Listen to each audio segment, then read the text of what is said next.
A student approached his Zen master in frustration. I want to change my life. I want to be calmer, wiser, more disciplined, but I keep failing. What should I do? The master looked at him and said, "First sit down." The student was confused. "But I want to change. I want to improve." The master nodded. "Yes, but first sit with who you are right now. Accept that this is where you are. Only then can you take a real step forward." The student resisted. "If I accept myself as I am, won't I just stay this way?" The master smiled. "Try fighting against where you are and see how far you get. Then come back and we'll talk." We have a strange relationship with change. We want to improve, to grow, to become better versions of ourselves. And that desire is not wrong. But we approach it backwards.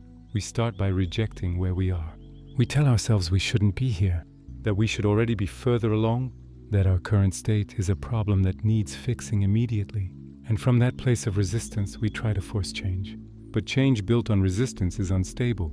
It's driven by dissatisfaction, by the feeling that you're not good enough as you are.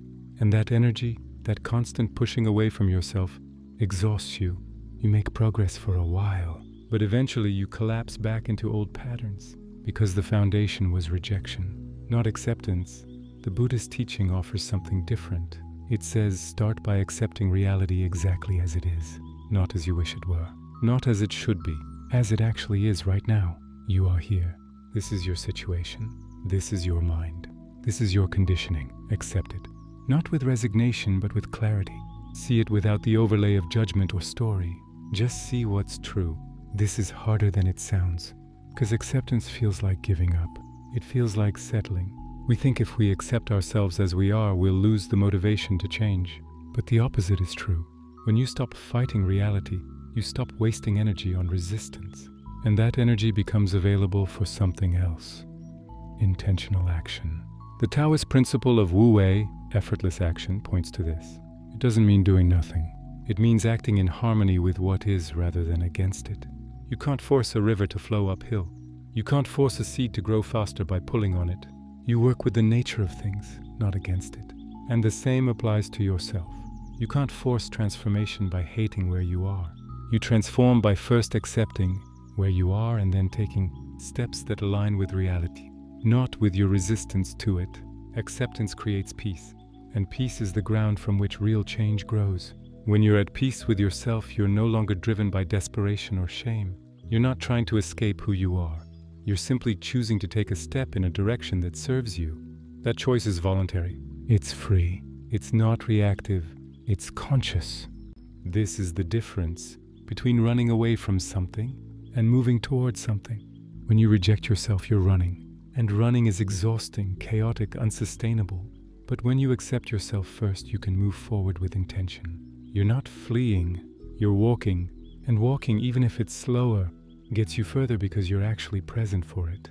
The Zen teaching says, first zazen, first sit, first be still, first make peace with what is. Not forever, not as the final destination, just as the starting point. Because if you can't be at peace with where you are, you'll carry that inner conflict with you wherever you go. You'll achieve the next goal and still feel inadequate. You'll reach the next milestone and still feel like it's not enough.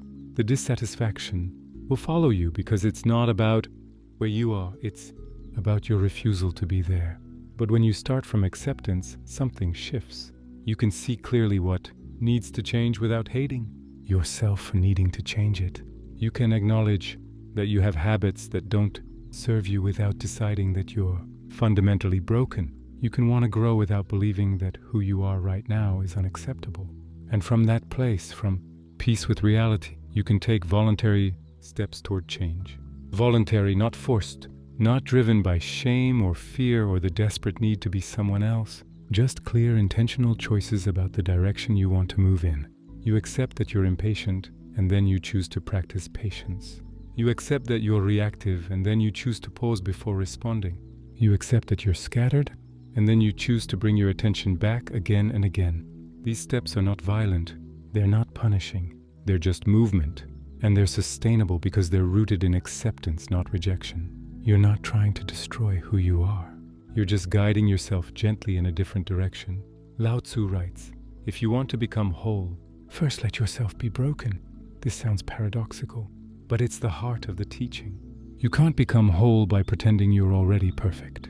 You become whole by accepting your brokenness, your imperfection, your current state, and then working with it, not against it. So the path is clear. Accept reality as it is. Make peace with yourself as you are. And then from that peace, take voluntary steps toward the change and improvement you deserve. Not because you're broken and need fixing, but because you're alive and capable of growing. The difference is everything. The student sat.